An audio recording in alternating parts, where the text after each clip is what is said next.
Rogério exige que a estátua seja devolvida na casa de Arminda.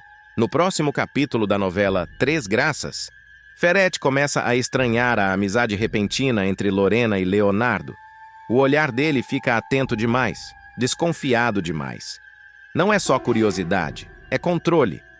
Quando Ferete sente que perde espaço, algo perigoso se acende. Às vezes, quem observa demais é porque tem medo do que pode descobrir. Enquanto isso, Cláudia surge com uma notícia que muda o jogo. O cliente misterioso quer que a estátua volte para a casa de Arminda. Quem diria? Essa exigência levanta suspeitas e reacende tensões que pareciam adormecidas. Nada em Três Graças acontece por acaso, e quando alguém exige demais, é sinal de que tem muito a esconder. Do outro lado da cidade, Viviane e Júnior mostram que solidariedade também é forma de coragem. Eles se dividem para comprar os remédios do pessoal da chacrinha, cada um fazendo sua parte, mesmo com pouco. Não é fácil ajudar quando a própria vida já pesa, mas eles seguem. Só que um detalhe chama a atenção. Edilberto comenta com Macedo que viu Viviane comprando remédios em outra farmácia. Meu Deus do céu! O comentário parece simples, mas carrega uma pulga atrás da orelha. Por que outra farmácia? O que ninguém percebeu ainda? A resposta vem em silêncio e atitude. Viviane entrega a Lígia os remédios verdadeiros. Sem alarde, sem discurso bonito. Apenas faz o que é certo. E o efeito é imediato. Gerluce sente o coração se encher de esperança ao perceber que a melhora de Lígia agora é real. Coitada, depois de tanta luta, de tanto medo, a possibilidade concreta de recuperação parece um milagre. Às vezes, a fé nasce assim, em pequenos gestos feitos no momento certo. Mas nem tudo passa despercebido. Angélico observa de longe uma cena que pode mudar tudo. Ele vê Joaquim perguntando a Gerluce se Lígia já está tomando os remédios que eles compraram. O tom é casual, mas o olhar de Angélico é atento.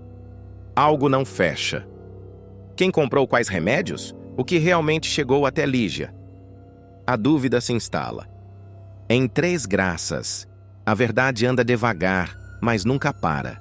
Entre desconfianças, gestos de amor e olhares atentos, cada personagem revela quem é de verdade. E fica a lição. Nem sempre quem fala alto faz o bem. Às vezes, quem age em silêncio salva uma vida. Antes de continuar, clique no botão de gostei, se inscreva no canal e comente uma nota de 0 a 10 para a novela. Uma morte brutal abala Três Graças e muda tudo. Joelle sente o perigo antes mesmo da notícia chegar, desmaia ao descobrir o horror e desperta marcada pelo medo e pelas suspeitas que rondam essa tragédia.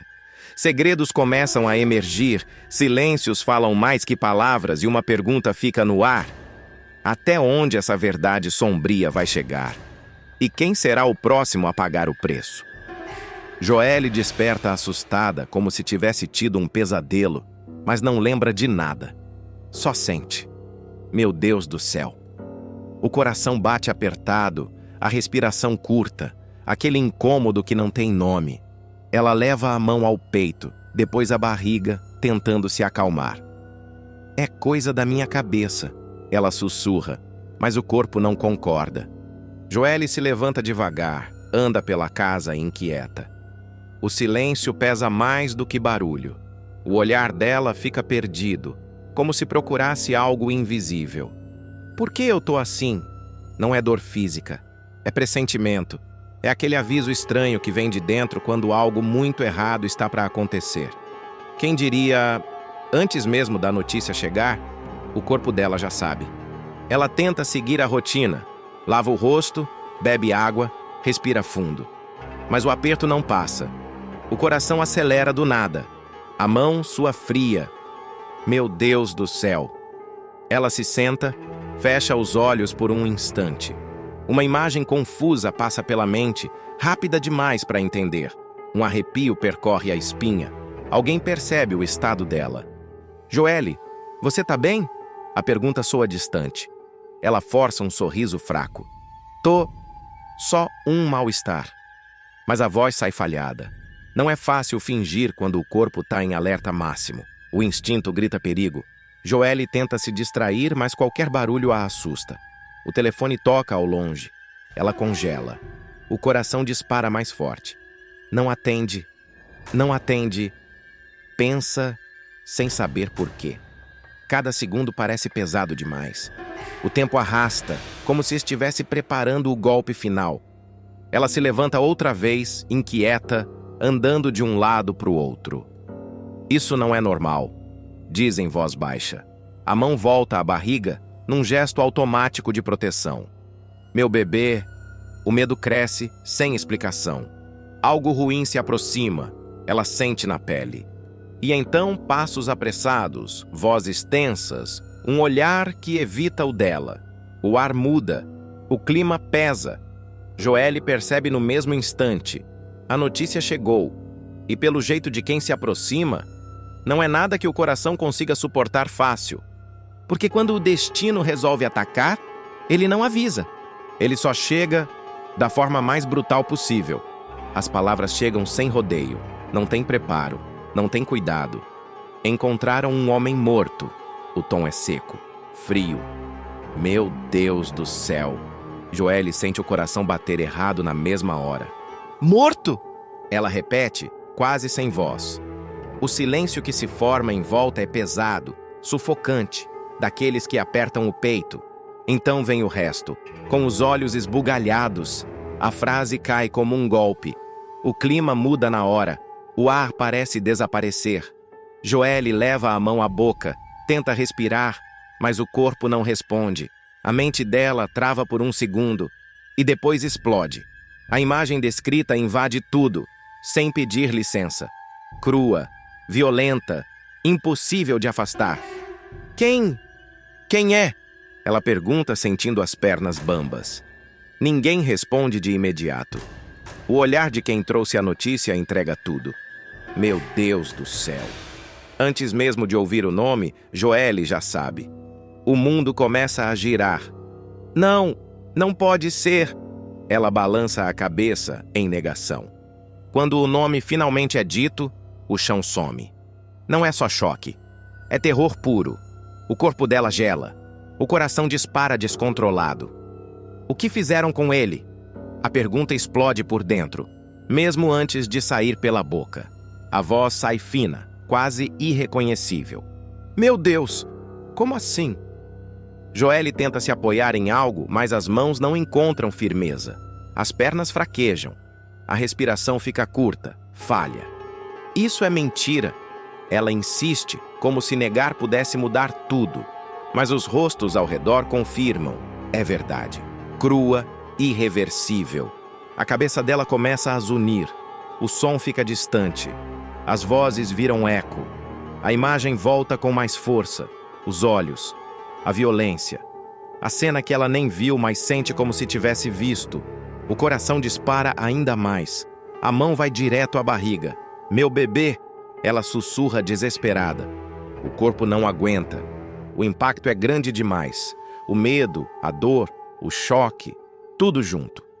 Joelle sente a visão escurecer.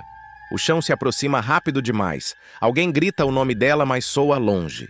Muito longe. Porque essa notícia não paralisa só a mente. Ela derruba o corpo inteiro. Joelle fica pálida de repente, como se todo o sangue tivesse sumido do corpo. O olhar dela perde o foco. A mão vai direto para a barriga num gesto instintivo, desesperado. Meu bebê! Ela tenta dizer, mas a voz não sai. Meu Deus do céu! O ar falta, o peito aperta e o mundo começa a girar rápido demais. Ela dá um passo para trás, tenta se segurar, mas as pernas não obedecem. Eu não tô me sentindo bem. A frase morre no meio do caminho. O corpo simplesmente desliga. Tudo escurece. Joelle desmaia ali mesmo, caindo nos braços de quem consegue alcançá-la a tempo. Coitada. O susto é geral.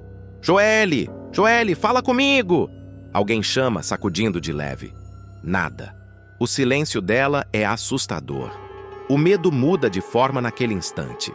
Não é só a morte violenta que ecoa na cabeça de todos. Agora é a vida que ela carrega. E o bebê? Alguém pergunta, com a voz tremendo. Meu Deus do céu! Essa pergunta corta como faca. O desespero toma conta. Chama ajuda! Rápido! Gritam. O tempo vira inimigo. Cada segundo parece longo demais. Alguém tenta manter Joelle acordada. Respira, Joelle! Pelo amor de Deus, respira! A mão dela continua firme na barriga, mesmo desacordada, como se o corpo ainda lutasse para proteger o que é mais importante. O coração de quem está em volta dispara. Isso não podia estar acontecendo, murmura uma voz aflita. O medo é silencioso, pesado. Medo de perder Joelle. Medo de perder o bebê. Medo de que essa tragédia arraste tudo junto. Finalmente, ela dá um leve sinal, um gemido baixo, um movimento quase imperceptível. Ela está reagindo, alguém diz, aliviado e ainda em pânico. Mas ninguém se engana. O perigo não passou. Aquela notícia deixou marcas profundas demais. Enquanto Joelle luta para se manter ali, entre o desmaio e a consciência, algo começa a mudar ao redor. Olhares se desviam, sussurros surgem, silêncios estranhos se formam, porque aquela morte não é só chocante. Ela carrega segredos que ainda não vieram à tona. E enquanto Joelle tenta respirar de novo, a verdade começa a rondar, silenciosa e ameaçadora. Enquanto Joelle é levada às pressas, o clima ao redor muda completamente. A notícia corre rápido, como vento em dia de tempestade. Meu Deus do céu. Ninguém fala alto, mas todo mundo sabe. Algo muito errado aconteceu. Olhares se cruzam em silêncio, carregados de tensão. Tem gente que evita encarar, tem gente que aperta os lábios. O ar fica pesado, quase sufocante. Isso não foi normal. Alguém sussurra, achando que ninguém escuta. E não foi mesmo. Uma morte daquele jeito não acontece por acaso. Os detalhes são cruéis demais. A brutalidade assusta. E quando a violência é tão extrema, ela sempre deixa rastro. A pergunta começa a ecoar, mesmo sem ser dita em voz alta. Quem tinha motivo para isso? Alguns se afastam inquietos, outros fingem normalidade, mas o silêncio fala mais do que qualquer explicação. Meu Deus do céu, tem culpa no ar, tem segredo mal guardado, tem coisa que não fecha. Não comenta isso agora, alguém cochicha. Melhor deixar quieto. E é aí que tudo fica ainda mais suspeito. Porque quando mandam calar, é porque tem verdade querendo escapar. Os pensamentos se atropelam. Quem se beneficia com essa morte? Quem perde? Quem sabia demais? Cada olhar desviado vira pista. Cada pausa longa vira sinal. A sensação é clara e incômoda. Essa morte foi planejada. E quem está envolvido começa a se proteger no silêncio. Enquanto isso, Joelle luta para se recuperar. O corpo ainda frágil, o coração acelerado. Ela não escuta os cochichos, mas sente. Sente que algo mudou. Sente que aquela notícia não trouxe só dor, trouxe perigo. Quando ela acordar, nada vai ser como antes. O mundo que ela conhecia acabou de ganhar uma sombra nova. Porque agora, além do medo pelo bebê, existe outro medo crescendo. O de estar cercada por mentiras. De confiar em quem não devia. De ter sido puxada para dentro de algo muito maior e mais sombrio do que imagina. E enquanto os segredos circulam em silêncio, a verdade se aproxima, lenta, pesada e impossível de conter. Joelle desperta devagar, como se estivesse voltando de um lugar muito escuro. O coração bate acelerado, fora de ritmo. Meu Deus do céu! A respiração vem curta, difícil. Ela abre os olhos assustada, leva a mão à barriga no mesmo instante.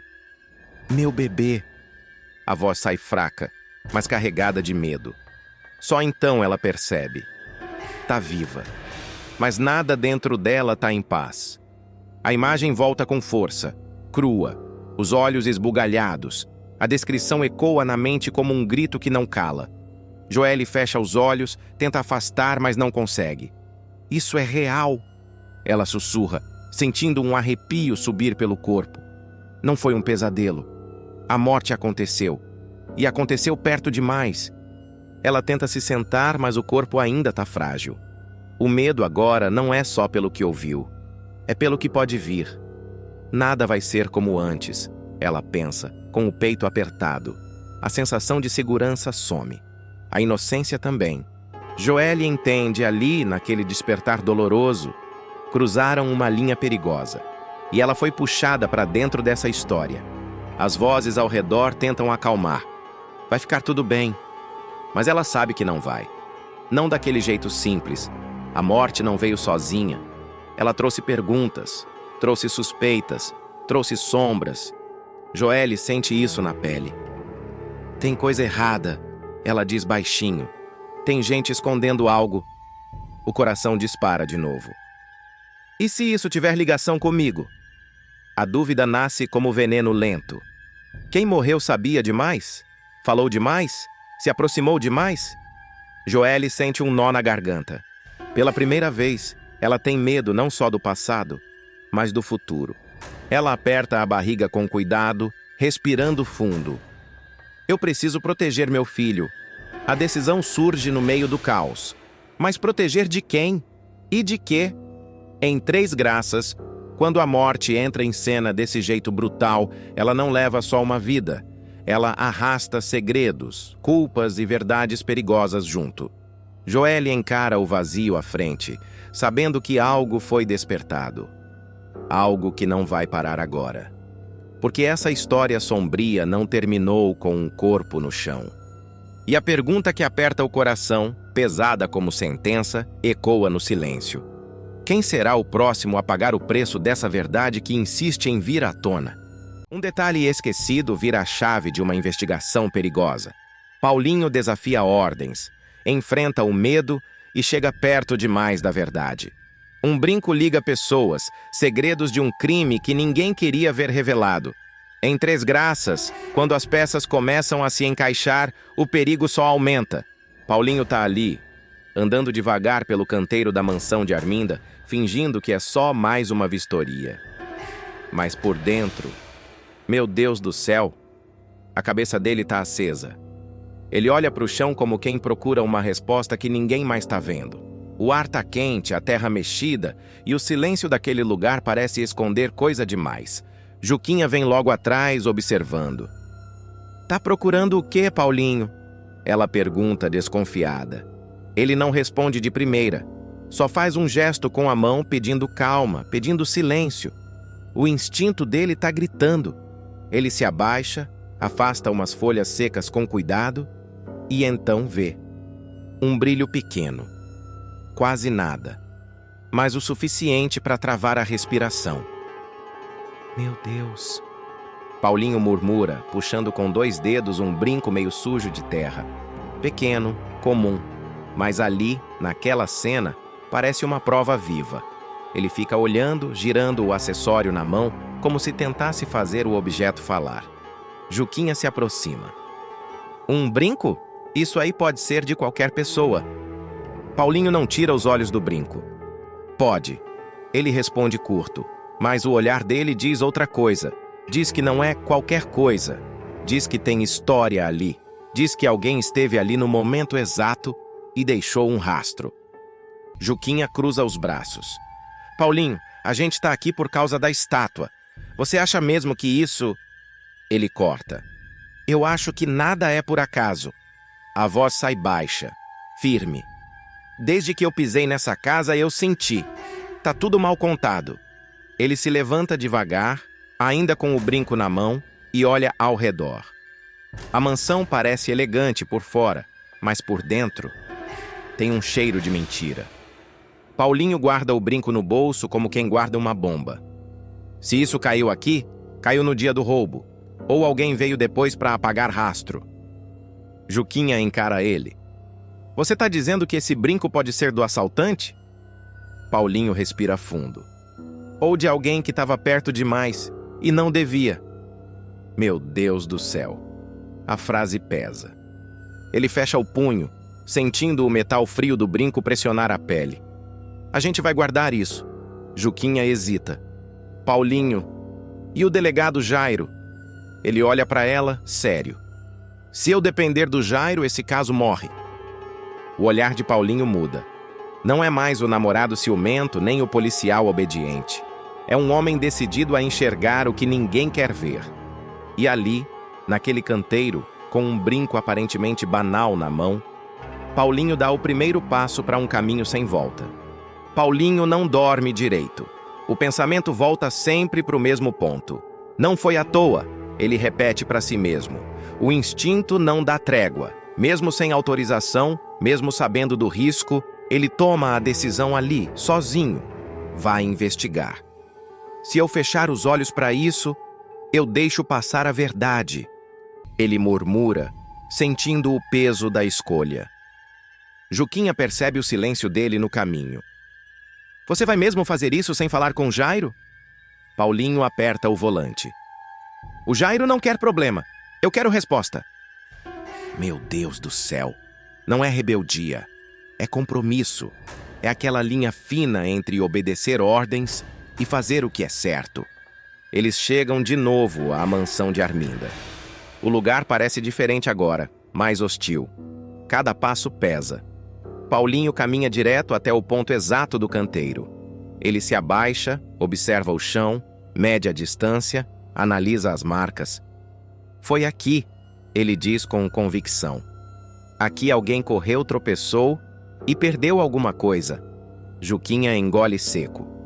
Então você acha que o brinco caiu no dia do roubo? Paulinho se levanta devagar. Eu tenho certeza. O olhar dele é firme. Não tinha motivo para alguém perder um brinco aqui depois. Isso é rastro. O clima pesa. O vento passa entre as árvores como se carregasse segredo. Juquinha olha ao redor. Se isso for verdade, a gente está chegando perto demais. Paulinho sabe. Ele sente. É por isso que querem que esse caso fique enterrado. Ele lembra do olhar esquivo do delegado, das ordens vagas, da pressa em encerrar tudo. Tem gente poderosa envolvida. Meu Deus do céu! Falar isso em voz alta dá arrepio. Juquinha cruza os braços. E se a gente estiver errado? Paulinho responde sem hesitar. Pior seria não tentar. Ele guarda o local na memória, cada detalhe. Esse brinco vai me levar a alguém. Mas no fundo, Paulinho também sente outra coisa. Perigo. Algo se move nos bastidores. Ele olha em volta mais uma vez, atento, como se estivesse sendo observado. A partir de agora, a gente anda com cuidado. Porque quando a verdade começa a incomodar, ela não avisa antes de cobrar o preço. Paulinho mal tem tempo de respirar depois da última investigação. A cabeça ainda gira em torno do brinco, das pistas soltas, quando tudo acontece rápido demais. Um carro para bruscamente, vozes duras, um empurrão violento. Meu Deus do céu! Quando ele percebe, já está vendado, jogado no banco de trás, o coração disparado. Calma! Pensa! Ele repete para si mesmo, tentando não entrar em pânico. O carro anda por ruas que ele não reconhece. Cada curva parece levar mais longe. O silêncio dentro do veículo é quebrado só por ameaças soltas, risadas secas. Você andou perguntando demais, alguém diz. Paulinho sente o estômago gelar. Ali, isolado, sem arma, sem rádio, ele entende. Chegou perto demais. Foi por causa do brinco, pensa, com o peito apertado. Ele é arrancado do carro, empurrado para um lugar escuro. O bando de Bagdá não perde tempo. Pressão psicológica, ameaças veladas. Esquece esse caso, dizem. Ou você não sai daqui. Meu Deus do céu. Paulinho sente o medo bater forte. Pela primeira vez, ele pensa que talvez não volte para casa. O suor escorre frio. O coração martela no peito. Mas algo dentro dele não quebra. Se estão me segurando é porque eu tô certo. Ele conclui em silêncio. As horas parecem dias. O corpo dói. A cabeça lateja. Ele tenta se manter lúcido, contar o tempo, ouvir cada som. Até que, de repente, gritos do lado de fora. Confusão. Portas batendo. Voz conhecida. Paulinho! É Jorginho. Logo depois, Gerluce aparece, firme, decidida. O resgate acontece no limite. O bando foge. O ar volta aos poucos aos pulmões. Livre, Paulinho cambaleia. O corpo tá cansado, machucado. Mas a mente nunca esteve tão clara. Eles tentaram me calar, ele diz com a voz rouca. Isso não é coincidência. Gerluce insiste para ele descansar, esquecer um pouco. Mas Paulinho sabe, não dá mais para voltar atrás. O trauma não apaga nada. Pelo contrário, ele fortalece a certeza. Agora eu sei que tem gente grande por trás disso. O olhar dele muda. Fica mais atento, mais frio, mais determinado. E depois desse susto brutal, Paulinho entende uma coisa. A verdade está perto. Perto demais para parar agora. Paulinho entra na casa de Viviane com o corpo ainda pesado do que acabou de viver. O rosto está abatido, o olhar distante, como quem voltou, mas não voltou inteiro.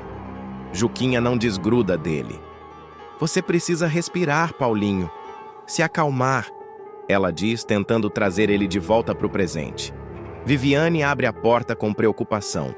Meu Deus do céu, você tá bem? Paulinho força um sorriso curto. Tô vivo, já é alguma coisa. Eles sentam por alguns minutos, um copo d'água, uma toalha, o silêncio tentando costurar o que foi rasgado. Mas a cabeça de Paulinho não descansa. Ela trabalha, ela revisita tudo. A ameaça, as palavras do bando. Você perguntou demais, e isso martela. Ele se levanta, ainda meio tonto. Vou ao banheiro, avisa, como quem só quer um minuto sozinho. Juquinha acompanha com o olhar inquieta. Viviane aponta o caminho. Paulinho caminha devagar pelo corredor. O coração bate forte, não só pelo susto recente, mas por aquela sensação estranha de que tem algo esperando por ele. No banheiro, ele fecha a porta e respira fundo. Lava o rosto. Observa o próprio reflexo. Eu não posso parar agora, pensa. E então, no canto da pia, algo brilha. Pequeno, discreto, quase invisível, mas o suficiente para travar a respiração. Meu Deus do céu! É um brinco. Paulinho se aproxima devagar, como se o objeto pudesse fugir. Pega com cuidado. Olha de perto. O formato, a pedrinha, o encaixe. Ele sente o sangue gelar e ferver ao mesmo tempo. Não é possível. A mão dele treme, porque ele reconhece. É o par exato daquele brinco encontrado no canteiro da mansão de Arminda. O coração dispara, a mente encaixa as peças num estalo doloroso. Então, foi aqui que ele veio parar. A ligação é clara demais para ignorar. Paulinho puxa o celular com rapidez e tira foto. 1, 2, 3. Close no detalhe. Close no fecho. Como prova. Como escudo. Ele sai do banheiro com passos rápidos, ainda tentando controlar a própria voz. Juquinha percebe na hora. O que foi? Paulinho mostra a tela, sem falar de primeira. Viviane olha, sem entender. Juquinha arregala os olhos. Paulinho, isso é... Ele responde baixo, com a voz carregada. É o outro. Viviane franze a testa. Que outro? Paulinho encara ela. Esse brinco, você perdeu ele onde? A pergunta cai como pedra. Viviane trava. Juquinha aperta o olhar. O ar muda. O clima pesa. Porque naquele instante, Paulinho entende que está diante de uma conexão perigosa. E agora a investigação ganhou um rumo, mas também ganhou um alvo. Só que ainda falta a prova definitiva. E quando ele der o próximo passo, alguém vai tentar impedir de novo. Ferretti, o homem que construiu um império sobre sangue e silêncio, agora vê o passado bater à porta. Paulinho. O policial que acreditava na lei descobre que sua maior investigação é a própria história. Gerluce. A mulher que cruzou o limite antes de todos passa a ser compreendida, não mais julgada. E Rogério, o morto que nunca morreu, observa, espera e prepara a queda. Quando a verdade vem à tona e a justiça muda de rosto, até onde alguém é capaz de ir para acertar contas com o passado? A sala da fundação é grande demais para caber naquele silêncio. Ferrete está de pé, imóvel, encarando a janela como se a cidade lá fora fosse um painel que ele controla. Terno impecável, cabelo alinhado, respiração calculada. Mas os dedos denunciam. Batem uma vez, duas no braço da poltrona. Pequenos golpes, um tique de impaciência que ele não permite que vire medo. A porta se abre sem cerimônia. Macedo entra, não pede licença. Ele fecha a porta devagar, como quem tranca o mundo do lado de fora. E aí, o ar muda. Macedo não traz papel, não traz relatório, não traz planilha. Ele traz tensão no olhar. Uma coisa urgente, suja, que não cabe em formalidade. Ferrete não vira o rosto. Fala. A voz dele sai baixa, fria, mandona. Macedo dá 2 passos e para, a distância exata entre respeito e afronta. Tá apertando, doutor? Ferrete sorri de lado, sem humor. Tudo sempre tá apertando, Macedo. Você só aparece quando quer que eu resolva o mundo. Macedo engole em seco. A garganta faz um som seco. Ele tenta manter firmeza, mas o corpo entrega ansiedade. Não é o mundo, é o Paulinho. Na mesma hora, Ferrete para de bater os dedos. Um detalhe mínimo, mas é como se alguém tivesse apagado a música de um restaurante cheio. Ferrete finalmente se vira bem devagar. E quando encara Macedo, o olhar é um aviso. Cuidado com o que você vai dizer. O que tem ele? Pergunta curto. Macedo respira fundo. Ele tá insistindo demais. Ele e a Juquinha estão indo atrás da escultura como se fosse pessoal. Ferrete caminha até a mesa. Pega um objeto pequeno, um peso de papel, uma miniatura elegante. Brinca com aquilo. Roda entre os dedos. E desde quando insistência é problema? Ferrete fala como se fosse simples. Se ele quer brincar de detetive, deixa brincar. Criança se cansa. Macedo dá mais um passo. E a voz dele baixa, quase um sussurro, mas pesado. Ele não tá cansando, doutor. Ferrete levanta as sobrancelhas. Você veio aqui para me dar notícia ruim ou para me pedir permissão para tremer? Macedo fecha os olhos por um segundo. Quando abre, tá decidido. A coragem vem pela necessidade. Eles estão chegando perto demais do trabalho. Ele solta a palavra como quem deixa escapar uma arma. Ferrete para. A miniatura trava entre os dedos. O quê? Macedo continua, agora sem volta. O roubo. Tá virando ponte para outras coisas. Ele tá juntando peça, doutor. Ele olha para as pontas soltas como se cheirasse sangue. Um silêncio comprido. Ferrete coloca o peso de papel na mesa com cuidado exagerado, como quem controla o próprio pulso. E você acha que ele vai achar o quê? Macedo hesita. A hesitação é o último suspiro do bom senso antes do desastre. Eu acho que ele vai achar tudo. Ferrete ri, mas é uma risada seca, pequena, um corte. Tudo? Ele inclina a cabeça. Você dramatiza. Sempre dramatizou. Macedo levanta o queixo, encarando Ferrete como se tivesse que falar para sobreviver. Doutor, o senhor quer que eu seja direto? Ferrete chega mais perto. Olho no olho. Eu pago você para isso. Macedo inspira e então ele solta. Quer eliminar o Paulinho? Como fez com o pai dele? A frase cai na sala como um copo quebrando no chão. Não tem como fingir que não aconteceu. Ferrete não pisca. Mas o rosto dele fica duro de um jeito diferente. Não é raiva. Não é surpresa. É alerta. 1 segundo. 2. A respiração de Ferrete fica mais lenta. O silêncio aumenta, como se a sala estivesse inclinando para o abismo. Macedo percebe que passou do limite, mas já passou. E agora ele só pode assistir o que o limite faz com o homem. Ferrete dá um passo para o lado, como se precisasse de espaço para organizar o próprio passado dentro do peito. Ele passa a mão pela gravata, arruma o nó, um gesto automático, como quem quer pôr ordem no caos. Não repete isso. A voz sai baixa, mas carregada. Nunca mais.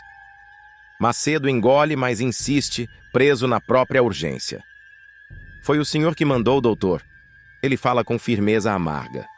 Foi o senhor que cortou aquilo pela raiz.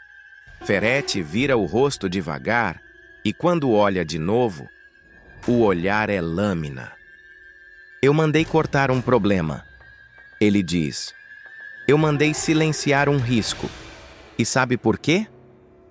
Macedo não responde. Ferete chega perto o bastante para Macedo sentir o cheiro do perfume caro, o frio do poder. Porque homem teimoso derruba império. Ele fala com calma. O pai dele estava investigando demais. E eu não construí o que construí para ver tudo virando poeira por causa de moral. Macedo sente o estômago revirar. A confissão não vem com lágrimas nem peso. Vem com lógica, com administração. Ferete volta até a mesa e se serve de água. Bebe como se estivesse falando do tempo. O problema? Ferete continua, limpando a boca com o guardanapo. É que agora o filho está repetindo o mesmo caminho. Macedo morde a língua. Então, elimina. Ele solta. Antes que ele encoste no senhor. Ferete dá uma risada curta de desprezo. Você acha que eu sou burro? Macedo franze a testa, confuso. Como assim? Ferete aponta com o copo na direção da porta, como se ali fora existisse uma plateia. Juquinha. Ele diz o nome como se fosse uma trava. Filha de desembargador. Qualquer coisa que toque nela ou nele vira manchete, vira investigação, vira holofote. E holofote é o que eu não preciso. Macedo tenta argumentar. Mas se ele descobre... Ferete corta, seco. Ele não vai descobrir. E a segurança na frase é quase insuportável. Não agora. Macedo solta o ar, inconformado. Doutor, ele tá obcecado. Eu vi o jeito que ele olha para esse caso. Como se tivesse sentindo algo sem saber o quê. Ferete estreita os olhos e, por um instante, o controle dele parece vacilar. Obsessão é combustível, ele diz, como quem conhece bem. E eu sei exatamente como apagar isso. Macedo observa. O corpo dele está tenso. Ele quer a solução rápida, a faca, a escuridão, a eliminação. Mas Ferete pensa diferente. Ferete gosta de humilhar a ameaça antes de destruir. A gente muda o foco, Ferete fala. A gente empurra ele para o lado, faz ele correr atrás de outra coisa. Cansa o cachorro. Macedo balança a cabeça inquieto. E se não cansar? Ferete se inclina, bem devagar. Aí, ele diz baixinho. Eu faço ele sangrar sem perceber. Macedo arregala os olhos. O senhor vai... Ferete levanta a mão, interrompendo. Não é o Paulinho, Macedo. Não ainda. Ele aponta com o dedo, firme. Eu quero o delegado Jairo. Eu quero o Jairo fora do caminho. Esse sim tem estrutura. Esse sim pode virar problema de verdade. Macedo aperta os punhos. E o Paulinho? Ferete encara Macedo com um sorriso mínimo, cruel. O Paulinho é só mais um que acha que o mundo é justo. Ele se afasta, volta a olhar a cidade pela janela, como se já tivesse decidido o destino de alguém. Macedo respira fundo, mas ainda está preso àquela frase que abriu a ferida. Doutor, ele arrisca, num fio de voz. E se ele descobre quem mandou matar o pai dele? Ferete não se vira. A resposta vem como sentença. Então ele deixa de ser policial e vira homem. Ferete pausa. E homem, quando perde o pai de novo, faz loucura. Macedo fica gelado. Ferete finalmente olha por cima do ombro, olhos fixos, brilhando no escuro. E loucura é a única coisa que eu não controlo. O silêncio volta. Só que agora ele não é vazio. Ele é cheio de ameaça. Macedo dá um passo para trás, sentindo que algo acabou de se mover por baixo da fundação inteira. Uma placa tectônica, um segredo antigo. Ferret conclui como se estivesse lembrando de algo que não gosta de lembrar. Segredo enterrado. Sempre encontra ar. Ele diz com desprezo. Sempre. Macedo vai até a porta, mas antes de sair, Ferret lança a última frase, sem virar o rosto, como um aviso e uma ordem ao mesmo tempo. E Macedo, se esse segredo respirar de novo, alguém vai ter que parar de respirar.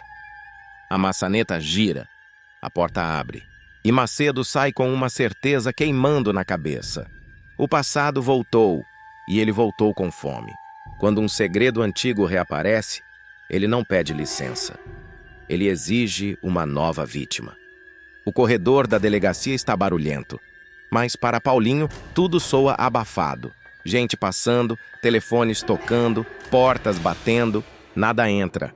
Ele caminha com passos firmes, mas o peito está estranho, apertado, como se algo invisível tivesse acabado de encostar nele. Um aviso que ainda não tem forma, mas já tem peso. Juquinha vem ao lado dele falando rápido, cheia de energia. Se a gente cruzar esse dado com o depoimento do vigia, fecha o círculo. Ela gesticula empolgada. A escultura não sumiu sozinha. Alguém abriu caminho. Paulinho concorda com a cabeça, mas o olhar dele está longe. Paulinho? Juquinha percebe. Você tá me ouvindo? Ele pisca. Volta. Tô sim. Mentira. Dentro dele, algo se mexe. Uma sensação antiga. Uma lembrança que não é imagem. É cheiro. Um cheiro de hospital. De corredor gelado. De café velho. De madrugada ruim. Juquinha para na frente dele. Ei. Ela baixa a voz. O que foi? Paulinho respira fundo. Nada. Ele força um meio sorriso. Só pensei numa coisa. Ela cruza os braços. Nada é sempre mentira quando você faz essa cara. Ele olha ao redor, vê que estão sozinhos o suficiente. Esse caso, ele começa. Não tá batendo. Como assim? Não é só roubo. Ele fala devagar. Não é só escultura. Tem coisa sendo escondida. Há muito tempo. Juquinha franze a testa. Tipo o quê? Paulinho hesita. A palavra quer sair, mas ele segura. Tipo, medo. Ela solta um riso curto. Medo de quem? Paulinho dá de ombros, mas os olhos ficam duros. De alguém que manda. Juquinha observa ele por um segundo a mais do que o normal. Você tá falando do Ferret. O nome cai entre eles como uma peça de xadrez colocada com força no tabuleiro. Paulinho não responde de imediato. Eu não disse nome nenhum, ele rebate. Não precisa dizer. Juquinha chega mais perto. Você muda quando chega perto desse cara. Paulinho engole seco. Ele tá sempre perto demais de tudo que dá errado. Juquinha abaixa a voz. Você acha que ele tá por trás disso? Paulinho fecha os olhos por um instante. Quando abre, a decisão já está meio tomada. Mesmo que ele não admita. Eu acho que ele não é só espectador. Juquinha solta o ar. Então por que ninguém nunca conseguiu provar nada? Paulinho olha para uma parede cheia de fotos antigas da delegacia. Policiais de outras épocas. Rostos sérios. Alguns mortos, outros aposentados. Todos acreditaram em alguma coisa. Porque quem manda de verdade, ele responde, não aparece no crime, aparece no silêncio. Juquinha sente um arrepio. Tá ficando pessoal pra você, né? Paulinho não responde. Mas o silêncio dele é mais alto que qualquer sim. Do outro lado da cidade, Ferret observa o relógio. O ponteiro avança devagar demais. Ele está sentado, calmo por fora. Um copo de uísque intocado. Um homem no controle. Mas por dentro, ele calcula. Não ainda, ele murmura para si mesmo. O celular vibra. Mensagem curta. É Macedo. Ele não parou. Ferretti fecha os olhos por um segundo.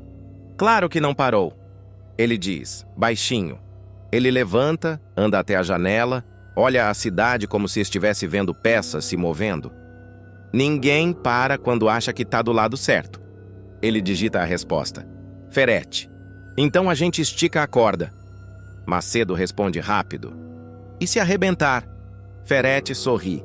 Um sorriso frio. Alguém cai. Ele guarda o celular. A pergunta não é se ele vai descobrir. Ferretti fala sozinho. É quando ele pensa no passado, não como culpa, como decisão. Foi necessário. Ele repete. Foi limpo. Foi eficiente. Mas o nome do policial morto ecoa dentro dele como algo mal resolvido. Ele nunca diz em voz alta. Nunca precisou. Até agora, Paulinho chega em casa à noite. O apartamento está escuro. Ele acende a luz e o silêncio o recebe como um velho conhecido. Joga a chave na mesa. Solta a arma. Afrouxa o cinto. E então, vê a caixa. Uma caixa velha, em cima do armário. Ele franze a testa. Estranho. Puxa a caixa. Reconhece na hora. Coisas do pai. Ele senta no sofá, abre devagar, fotos. Um distintivo antigo. Um caderno de anotações. Paulinho passa os dedos pela capa do caderno, como se tocasse algo sagrado. Por que isso agora? Ele sussurra. Abre. Páginas amareladas, letras firmes, nomes, datas, códigos. Paulinho começa a ler. O coração acelera. Não, ele murmura. Ele vira as páginas rápido demais. Um esquema. Um sobrenome aparece mais de uma vez. Ferretti. Paulinho congela. O nome não vem acompanhado de acusação, nem de explicação. Só presença. Recorrente, incômoda. Como uma sombra que sempre esteve ali. Paulinho fecha o caderno com força. Você estava chegando perto. Ele diz com a voz embargada, olhando para a foto do pai. Não estava? O silêncio responde. Ele passa a mão no rosto. A investigação muda de peso naquele instante. Não é mais sobre justiça abstrata. É sobre herança, é sobre o que foi interrompido. O celular vibra. Mensagem de Juquinha. Precisamos conversar. Descobri uma coisa. Paulinho olha para o caderno, depois para a arma, depois para a porta. Eu também, ele sussurra. Ele pega o caderno, coloca dentro da mochila, fecha o zíper com força. Se você começou isso, ele diz para a foto, eu vou terminar. Mas ele ainda não diz o nome em voz alta. Porque dizer o nome torna tudo real demais. E Ferretti, do outro lado da cidade, sente algo estranho. Uma inquietação que não combina com o poder que ele tem. Toda decisão adiada, ele murmura. Cobra juros. A bomba relógio começa a fazer barulho. Porque quando o nome finalmente for dito, não vai haver mais volta. A madrugada na chacrinha não tem silêncio. Tem latido ao longe. Tem moto passando sem farol. Tem criança tossindo do outro lado da parede fina. Tem sirene que não chega. E tem um cheiro. Um cheiro de coisa errada. De remédio misturado com mofo. De doença. De abandono. Paulinho está ali, no meio da rua estreita, com a lanterna na mão e a alma em guerra. Ele não veio como policial, veio como filho. E isso muda tudo. Juquinha para do lado dele, encarando a fila de gente na porta do posto improvisado. Olhos fundos. Mãe segurando receitas como se fossem bilhetes de salvação. Tá vendo? Ela fala indignada. Isso aqui não é só caso. Isso aqui é massacre lento. Paulinho aperta a lanterna com força. Eles estão morrendo e ninguém tá gritando, porque ninguém tem força para gritar. Um homem magro, suado, encosta no portão. Olha para Paulinho como se reconhecesse uma esperança, mas tivesse medo de acreditar. Doutor, vocês são da polícia? Paulinho mostra o distintivo, mas não ostenta. Aqui, distintivo pode ser sentença. Sou, ele responde. Me disseram que tem gente passando mal depois de tomar remédio do lote novo. O homem cospe no chão, amargo. Passando mal. Ele dá uma risada sem humor.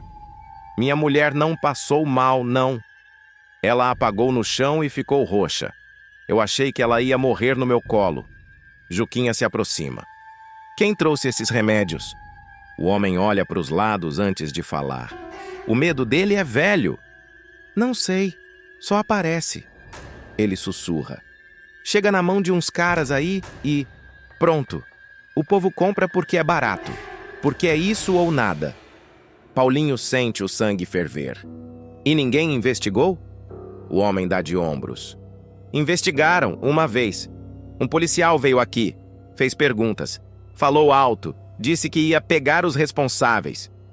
Ele para, engole. Nunca mais voltou. Paulinho congela. O coração dele dá uma pancada seca. Como era esse policial? A voz sai mais áspera do que ele queria. O homem franze a testa, tentando lembrar. Era mais velho, sério, desses que olha como se estivesse vendo coisa por trás da gente. Ele aponta para o chão. Ele parou bem aí e disse uma frase que eu nunca esqueci. Paulinho se inclina, como se o mundo dependesse da próxima palavra. Que frase? O homem sussurra. O problema não é o remédio, é quem manda ele existir. Paulinho fecha os olhos. O cheiro de hospital volta. A madrugada ruim volta. A caixa de lembranças em casa volta. O pai dele volta. Juquinha percebe a mudança no rosto de Paulinho. Paulinho, ele abre os olhos. Eu tô seguindo os passos dele, ele diz baixo. No mesmo lugar, do mesmo jeito. Juquinha arrepia. Você acha que... Paulinho não deixa ela terminar. Eu não acho, ele rosna. Eu tenho certeza que isso aqui tem dono. Do outro lado da cidade, Ferrete atravessa a fundação como se nada no mundo pudesse alcançá-lo. Mas hoje, algo o incomoda. Ele entra na sala de reuniões onde Macedo já espera com cara de quem carregou pedra o dia inteiro. Fala! Ferrete ordena sem sentar. Macedo põe um envelope na mesa. Fotos, relatórios, números. As mortes estão subindo na chacrinha, Macedo diz. E tem gente fazendo perguntas demais. Ferrete ajeita o punho da camisa indiferente. Mortes não fazem barulho, fazem estatística. Macedo engole. Mas perguntas fazem. Ferrete pega uma das fotos. Uma senhora numa cama improvisada, olhos revirados, boca seca. Ele observa por 2 segundos. Nenhuma emoção. Depois larga a foto como se fosse lixo. O povo morre com ou sem remédio, Macedo, ele diz. Pelo menos com o meu remédio. Alguém lucra. Macedo baixa o olhar, desconfortável. Paulinho tá indo lá. Ele solta, direto. Ferrete paragrafo. 1 microsegundo de tensão. Ele gira devagar. Como você sabe? Temos olho em todo lugar. Macedo fala e a voz dele treme. Ele tá juntando ponto. Tá desenhando o mapa. Ferrete sorri com desprezo. Mapa não derruba império, ele diz. Só derruba quem anda sem proteção. Macedo respira fundo. E os sobreviventes, doutor? Ferrete arqueia a sobrancelha. Que sobreviventes? Macedo hesita, mas segue. Teve o atropelamento da Cláudia, o atropelamento do Misael. Ele puxa mais um papel. E a história da lancha, do Rogério. O ar pesa. Ferrete se aproxima da mesa. Rogério tá morto. Macedo não sustenta o olhar. O senhor tem certeza? Ferrete chega tão perto que Macedo recua sem perceber. Eu vi a explosão. Ferrete fala baixo, com veneno. Eu vi o fogo. Eu vi o fim. Macedo engole e se atreve. O senhor viu o corpo? A pergunta corta a sala. Ferrete não responde na hora, e esse silêncio denuncia mais do que qualquer palavra. Ele aperta o maxilar. Não existe corpo quando vira cinza. Ele cospe. Macedo percebe que tocou num nervo exposto. Ferrete se afasta, tentando recuperar o controle. Esquece isso, ele diz. Rogério não existe mais. Mas por dentro, o pensamento aparece como uma picada. E se existe? Ele odeia esse e se. O e se derruba impérios. Na chacrinha, Paulinho entra no posto improvisado. O lugar é quente, abafado, cheio de gente. Uma enfermeira suada corre com uma caixa de soro. Não tem mais dipirona, alguém grita. Minha filha tá queimando de febre, uma mãe implora. Paulinho olha ao redor e sente a raiva subir. Juquinha puxa ele pelo braço. Vem! Ela aponta para uma sala pequena no fundo.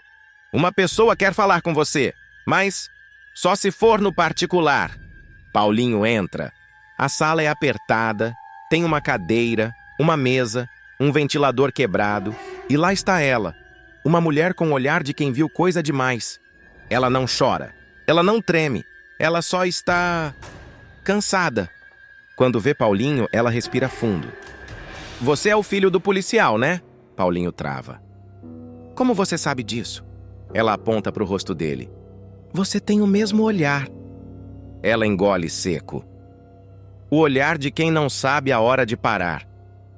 Juquinha fecha a porta. Paulinho se aproxima devagar. Quem é você? A mulher baixa a cabeça, como se o peso fosse físico.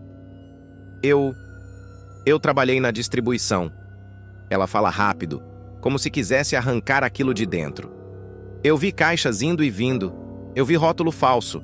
Eu vi gente assinando papel sem ler. Paulinho sente o coração bater no pescoço. Quem manda? A mulher dá um sorriso triste. Você sabe a resposta, só tá com medo de dizer.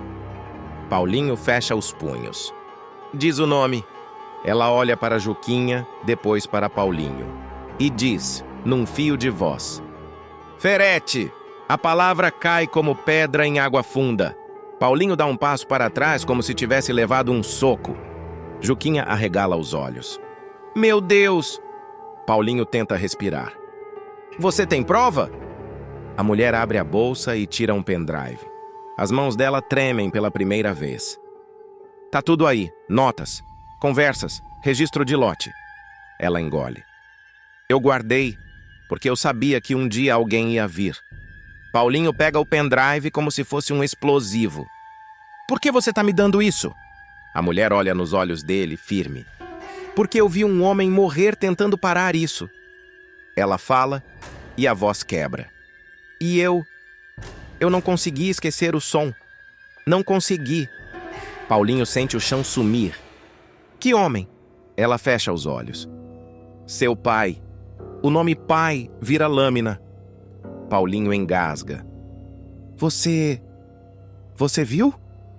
Ela abre os olhos com culpa. Eu vi ele entrar no lugar errado. Eu vi gente seguindo ele. Eu vi ele falando. Eu vou acabar com isso. Ela aperta a bolsa como se punisse. Depois, eu só ouvi o tiro. Paulinho fica parado, congelado no próprio corpo. Juquinha leva a mão à boca. Paulinho!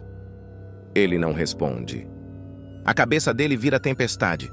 Tudo se encaixa e dói. Ele olha o pendrive, olha a mulher. Quem atirou? Ele pergunta baixo. Mortal. Ela balança a cabeça desesperada. Eu não vi o rosto. Eu só sei... Ela respira curto. Eu só sei que não foi alguém sozinho. Tinha ordem. Tinha comando. Tinha... gente poderosa. Paulinho fecha os olhos e quando abre, não é mais só polícia ali. É filho. É ferida aberta. É sede de justiça. Ele coloca o pendrive no bolso. Se isso for verdade, ele fala com voz de aço, esse império cai. A mulher segura o braço dele, desesperada. Não fala isso, ela implora. Ele não perde. Ele nunca perde. Quem tenta, some. Paulinho se inclina, encarando ela de perto. Meu pai tentou. Ele sussurra. E eu tô aqui. Juquinha puxa Paulinho de lado, nervosa. A gente tem que sair daqui agora. Ela fala rápida. Agora. Antes que... A porta do posto bate do lado de fora. Passos no corredor. Voz masculina, seca. Tá aqui dentro? Juquinha fica pálida. Paulinho leva a mão discretamente à arma. A mulher começa a tremer, ofegante. É ele, ela sussurra. Eles me acharam. Paulinho encara a porta. O coração dele martela. E do outro lado, a maçaneta gira devagar. Quando o inimigo subestima o passado volta pela porta, pronto para atacar. O quarto é pequeno, escuro. Cheira a remédio barato e passado mal resolvido. Rogério está sentado na cama, imóvel, encarando a parede descascada como se ela fosse uma tela onde o tempo passa em câmera lenta. O rosto calmo engana. Os olhos... não. Os olhos estão atentos demais para alguém que não lembra de nada. Ele ouve passos no corredor. Conta. 1, 2, 3... A porta se abre. Rogério? A voz da enfermeira vem doce demais. Tá tudo bem aí? Ele demora 1 segundo a mais do que o normal. Treinou isso. Sempre treina. Tô... Ele responde arrastando a voz. Só... esqueci onde eu tô de novo. A enfermeira força um sorriso. Você tá seguro? Ela ajeita o lençol. Como sempre. Rogério concorda com a cabeça, perdido de propósito. Seguro... Ele repete como se a palavra fosse nova.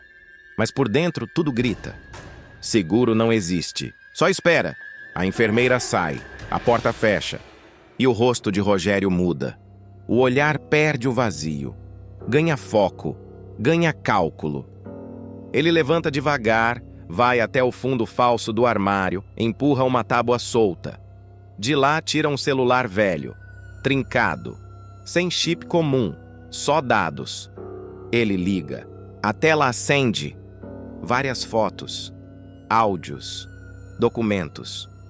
Ainda acha que eu morri? Rogério murmura com um sorriso torto. Continua achando. Ele passa os arquivos com o dedo. Notas fiscais, transferências, nomes.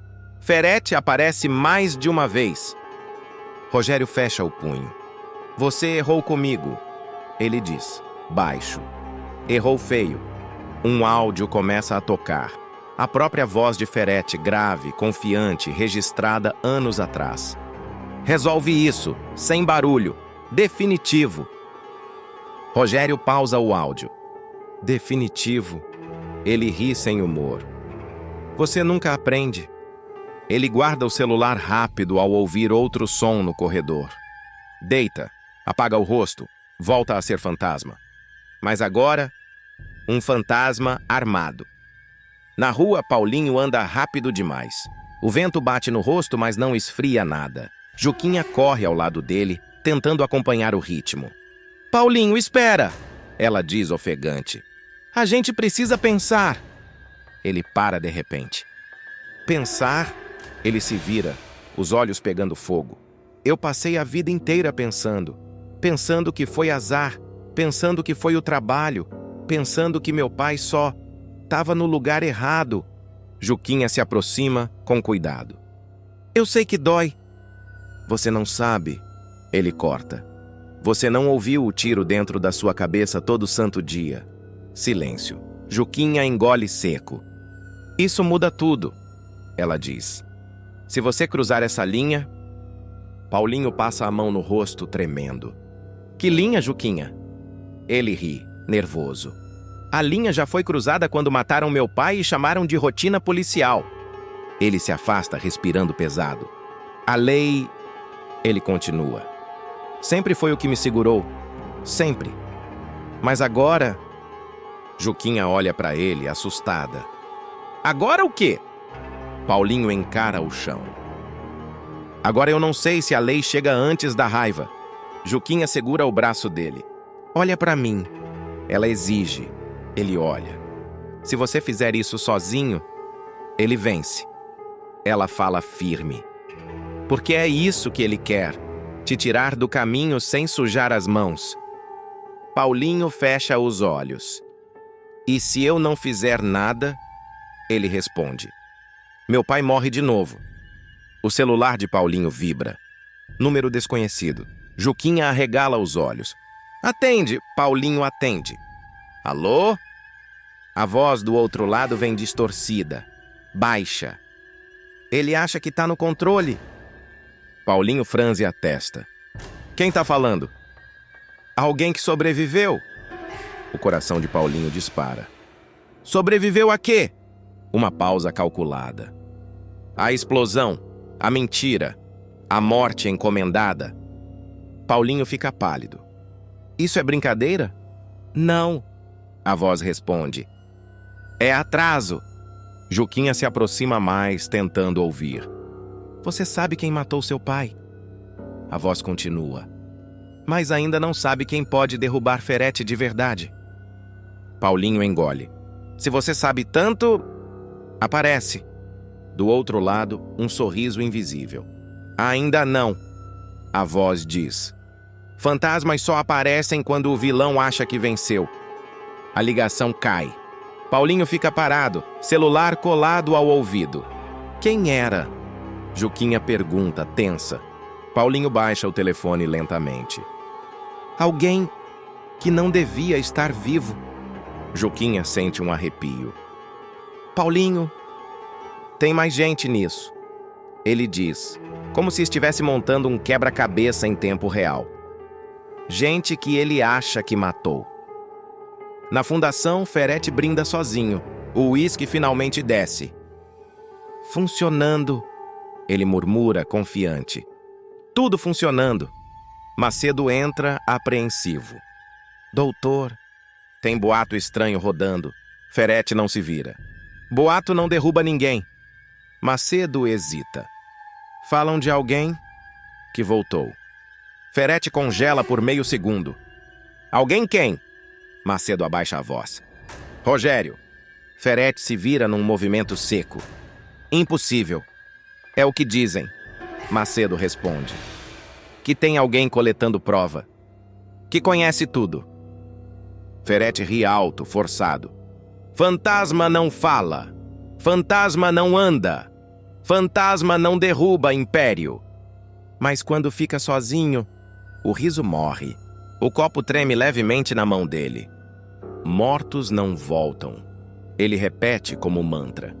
Mas o passado, quando é ignorado, aprende a andar nas sombras. E agora, está observando tudo, porque descobrir a verdade não encerra nada. Ela obriga a escolher quem você vai ser quando tudo desmoronar. O nome ecoa dentro da cabeça de Paulinho como um tiro que não termina nunca. Ferete. Não é mais suspeita, não é mais intuição, não é mais teoria. É certeza. Paulinho está parado no meio da sala, sozinho, a luz apagada. Só o clarão da rua entrando pela janela. O reflexo no vidro devolve um homem que ele quase não reconhece. O distintivo está jogado sobre a mesa, fora do alcance da mão, como se agora pesasse demais. Ele fala sozinho num fio de voz. Então foi você? A lembrança do pai não vem suave. Vem violenta, vem quebrada, vem com o som seco do corpo caindo, com a ausência que nunca cicatrizou. Paulinho fecha os olhos, respira fundo, e quando abre, algo mudou. O celular vibra. Mensagem de Juquinha. Onde você está? A gente precisa conversar. Paulinho não responde. Ele pega o casaco, a arma, para. Olha para a arma. A mão treme. Não! Ele murmura. Ainda não. Ele sai. Gerluce está sentada na cozinha, encarando uma xícara de café que já esfriou. O rosto cansado, marcado por decisões que ninguém deveria ter que tomar. Quando ouve a porta, ergue os olhos na hora. Você demorou. Paulinho entra e fecha a porta com força demais. Eu sei. Ele responde seco. Ela percebe, no olhar, no jeito de andar, no silêncio pesado que vem antes da explosão. Você descobriu, Gerluce afirma. Paulinho para no meio da cozinha. Descobri. Ele encara ela. Eu sei quem matou meu pai. Gerluce engole seco. Então agora você entende. A frase cai como uma faca. Não. Paulinho rebate, tenso. Eu ainda não entendo. Gerluce se levanta devagar. Você sempre me olhou como se eu tivesse cruzado um limite que você jamais cruzaria. Paulinho aperta o maxilar. Você matou. Eu sobrevivi. Ela corrige firme. E fiz o que ninguém fez.